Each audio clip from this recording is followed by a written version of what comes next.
ऐसा बाप नहीं चाहिए। एक बड़े शहर में रतनलाल अपनी बेटी संध्या और छोटे बेटे कुणाल के साथ रहता है। रतनलाल बहुत गरीब है और शराबी किस्म का आदमी है। वो रिक्शा चलाकर अपना जीवन यापन कर रहा है।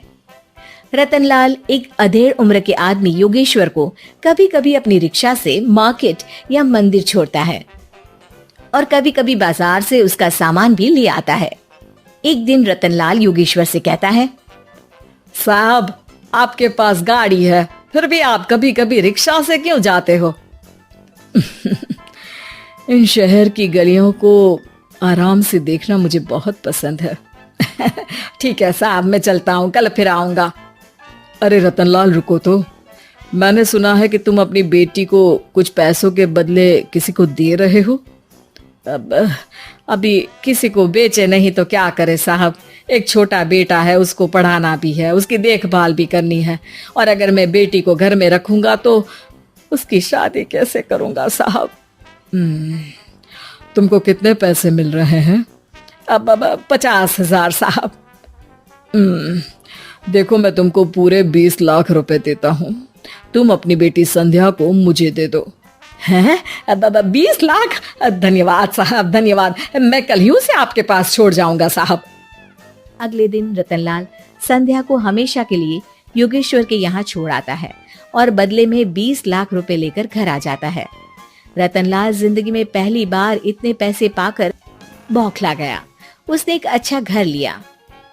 कुणाल, अब हमें कोई चिंता नहीं है, तो अब अच्छे से पढ़, खूब मन लगाकर पढ़ाई करना। पापा, मुझे पढ़ाई करना अच्छा नहीं लगता। अरे तूने अगर ज्यादा बकवास की ना तो बहुत मारूंगा। कल से तू अच्छे स्कूल में जाएगा तो जाएगा, हाँ बस। कुणाल का एडमिशन एक अच्छे स्कूल में हो जाता है, लेकिन आए दिन स्कूल से शिकायत आती ही रहती है। 10 साल बाद एक दिन प्रिंसिपल मैडम रतनलाल को स्कूल में बुलाती है। रतनलाल, आपका बेटा कुणाल बहुत आवारा हो गया है और ये बिल्कुल भी पढ़ाई नहीं करता है, बल्कि उसका दिमाग गलत कामों में जा रहा है। अब मैं उससे बात करूंगा मैडम। ठीक है, आज ये आखिरी मौका है, अगली बार तो मैं उसे स्कूल से ही बाहर निकाल दूंगी। रतनलाल घर आ जाता है और कुणाल से कहता है, कुणाल बेटा, मैं तुम्हारे ऊपर इतना पैसा लगा रहा हूँ, फिर भी तुम स्कूल में सही से क्यों नहीं पढ़ते हो? आप तो रहने ही दीजिए, मैं सब जानता हूँ कि ये पैसा कहाँ से आया है। और वैसे भी अब ये पैसा मेरा है, मेरा जो भी मन होगा मैं करूँगा। आज के बाद मैं कभी स्कूल नहीं जाने वाला। रतनलाल को अपनी बेटी की याद आती है और वो रोने लगता है। 5 साल बाद कुणाल एक दिन एक लड़की को शादी करके घर ले आता है।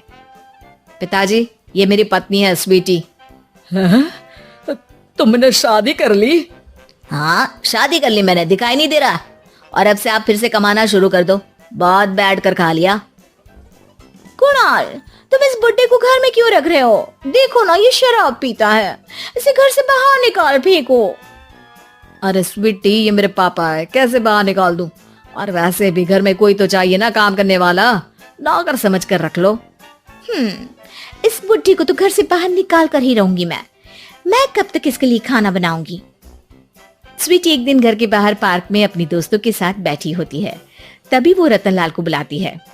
पिताजी, मेरे कमरे में मैं अपना फोन छोड़ आई हूँ, जरा ला कर तो देना।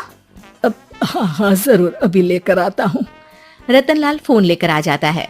कुछ समय बाद स्वीटी के फ्रेंड्स भी चले जाते हैं। स्वीटी अंदर आकर शोर मचाती है। चोर चोर! कहाँ है चोर? मुझे तो यहाँ कुछ नहीं दिख रहा। अरे ये अलमारी खुली पड़ी है, जरूर किसी चोर ने ही खोली होगी। अरे कौन आया था यहाँ? यहाँ तो पिताजी आए थे बस। अरे बहू, मैं चोर नहीं हूँ। मुझे तो आप पर अब बिल्कुल भी विश्वास नहीं है पिताजी, क्योंकि जब आप पैसे के लिए दीदी को बेच सकते हो तो आप चोरी भी तो कर ही सकते हो। अरे लेकिन वो सब तो मैंने तेरे भले के लिए किया था ना। मैं तो कहती हूँ कि हमें इनकी कमरे की तलाशी लेनी चाहिए। तुम बिल्कुल सही कह रही हो, चलो। स्वीटी और कुणाल दोनों रतनलाल के कमरे की तलाशी लेते हैं और उन्हें वहाँ स्वीटी की ज्वेलरी और पैसे मिल जाते हैं। मैं तो पहले ही जानता था कि चोर आप ही हो। निकल जाओ मेरे घर से और दोबारा अपनी शक्ल मत दिखाना। रतनलाल आंखों में आंसू लिए घर से निकल जाता है। स्वीटी मन ही मन सोचती है, आज तो मेरी प्लानिंग सफल हो गई। जैसा मैं चाहती थी ऐसा ही किया और बड़ी आसानी से उस बुड्ढी को चोरी का इल्जाम लगाकर घर से भगा दिया। रतनलाल की हालत अब ज्यादा खराब हो गई और वो सड़क पर बैठकर भीख मांगकर खाने लगा। एक दिन वहां एक गाड़ी आकर रुकी और सड़क पर बैठे सभी भिखारियों को अपने सेंटर ले गई। एनजीओ की मालिक संध्या एक एक करके सभी को सुविधा मुहैया कराती है। तभी उसकी नजर रतनलाल पर पड़ती है। पिताजी, संध्या तू? पिताजी आपकी ये हालत कैसे हुई? ये सब मेरे बुरे कर्मों की सजा है जो मुझे मिल रही है। मुझे माफ कर दे बेटी।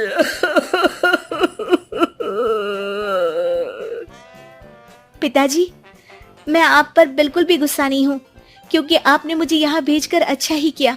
मेरी जिंदगी बदल गई। लेकिन ये सब हुआ कैसे बेटा?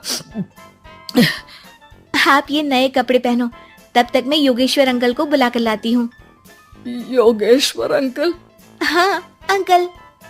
योगेश्वर जी ने तुझसे शादी नहीं की थी? नहीं तो पापा, उन्होंने तो मुझे पढ़ा लिखा कर इस काबिल बनाया है कि मैं आज सबकी सेवा कर पा रही हूँ। रतनलाल पश्चाताप करके रोता रहता है। तभी योगेश्वर भी वहां जाता है। रतनलाल जी, आपकी ये हालत कैसे हुई? इतने सारे पैसों के बावजूद भी? क्योंकि मैंने बेटे और बेटी में भेदभाव किया था। लेकिन आपने ये कैसे किया? मुझे ये जानना है, बताइए। सालों पहले जब संध्या